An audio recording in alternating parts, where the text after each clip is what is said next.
Karaniwang sensitibo ang katawan ng isang babae kapag siya'y nagbubuntis. Pero ibahin po ninyo ang mga nanay na ito na nakilala namin sa isang lying-in clinic sa Cavite. Kahit kabuanan na nila, tuloy sila sa paghataw at pag-indak. Aba, humahataw pa ng mga dance moves sa TikTok. TikTokeres na buntis? Effective nga ba talaga ang pagsasayaw para mas mapadali ang paglilibor ng isang babae? Alamin yan sa ulat ni Lala Roque. Sa lying-in clinic na ito sa Imus, Cavite, may kakaibang gimmick na pinapagawa sa preggy mommies bago manganak para raw sa mas maiksing labor at mas magaan na panganganak. Ang sagot daw riyan, pagsasayaw sa TikTok.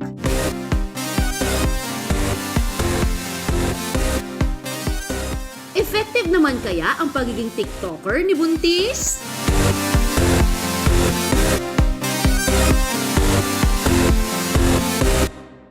Paghataw ba ang labanan?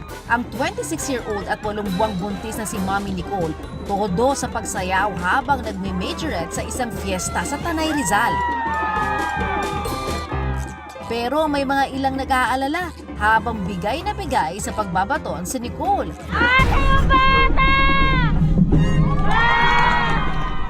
Bata pa lang, mahilig ng magbaton si Nicole. Hanggang ngayong may asawa na siya, hindi raw siya aatras sa hamon ng pagbabaton.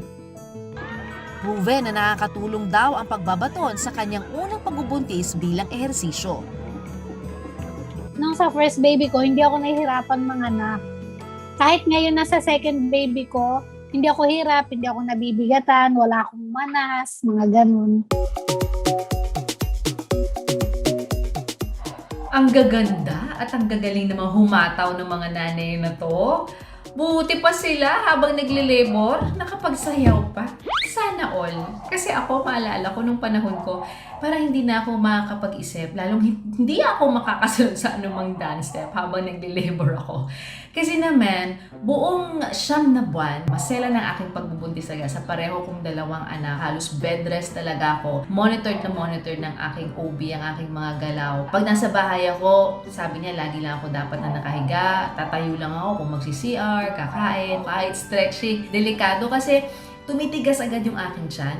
Syempre baka ma-pre-labor, hindi naman dapat mangyari yun. Pero nako, etong mga mommies natin pwede palang humataw ang ating mga mommies habang nagli-labor. Kasi ito ang naging gimmick ng isang lying-in sa Imus, Cavite na kinaaaliwan ngayon online.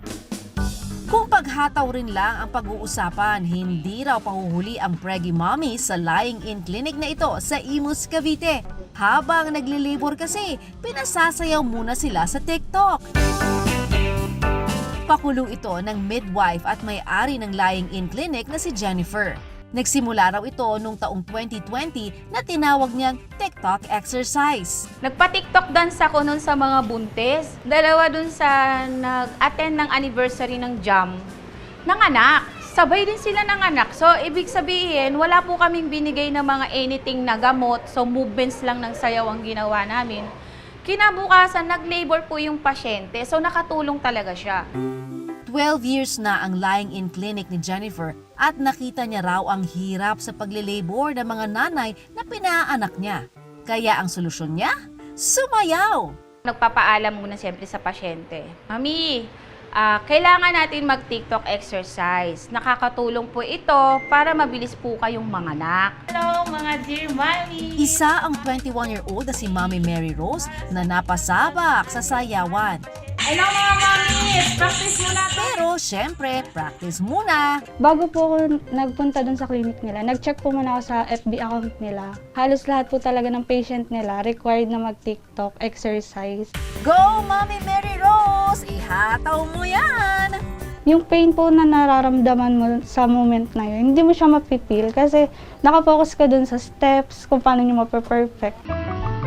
Si Mark, dumada moves din ha. Partida, nahihiya pa raw siya sa lagay na yan.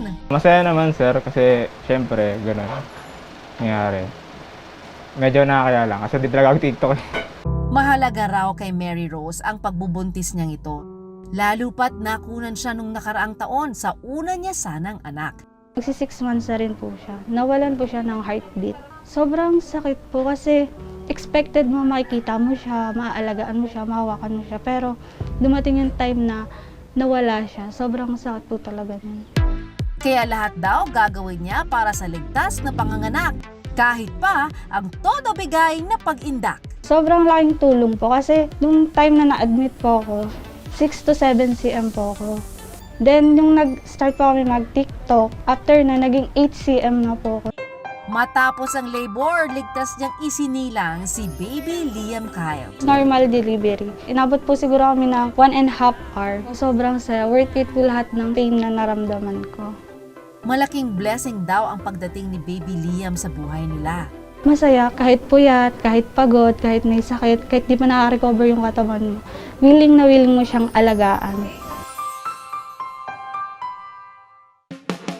Malaki raw ang natulong ng pagiging viral ng TikTok dance sa kanilang line-in clinic.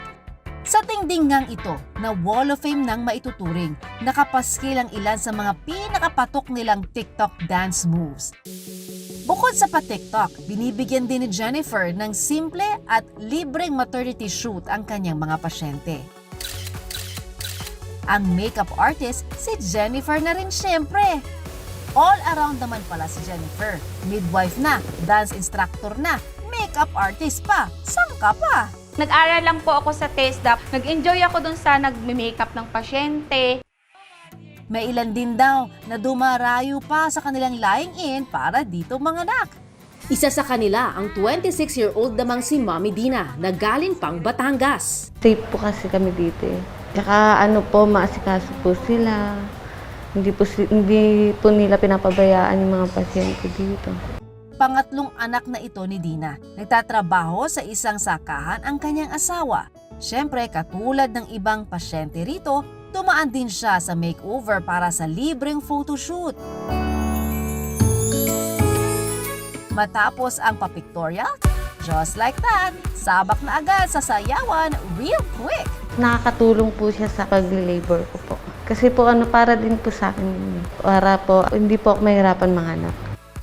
Matapos ang pagsayaw, diretsyo sa panganganak si Dina. Ang midwife na si Jennifer ready na ilabas si baby. Pagpulila po, ng malalim, pipili na, then push.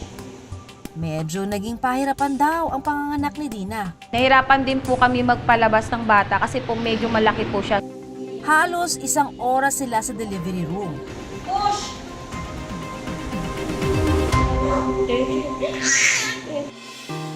Nabunutan daw ng tinik si Dina nang marinig na ang iyak ng kanyang baby. 3.2 kilograms daw ang baby ni Dina. Siguro kung hindi ko po siya pinasayaw-sayaw, baka yung pasyente po na cesarean, pero okay naman po na i-deliver na po ng maayos siya. Congratulations! Sa wakas, maayos niyang isinilang si baby princess. Sobrang saya po. Naiyak nga po ako eh. Sobra-sobra po yung pasasalamat ko na safe po kami ng dalawa. Ayon sa eksperto, hindi naman daw masama ang ginagawang pagsasayaw sa mga buntis. Ito po ba ang trend ngayon? Kasi naalala ko nung ako po, pinaglakad lang po ako. Pwede palang magsayaw. Sa first stage ng labor, magandang gawin yun. Ang benepisyo nito, syempre, mawawala yung pag-iisip nila sa sakit na nararamdaman sa pagle-labor. At may pag-aaral din, lalo na sinasabi nila na nakakapagpabilis ng panganganak ang pagsasayaw at iba pang ehersisyo during pregnancy.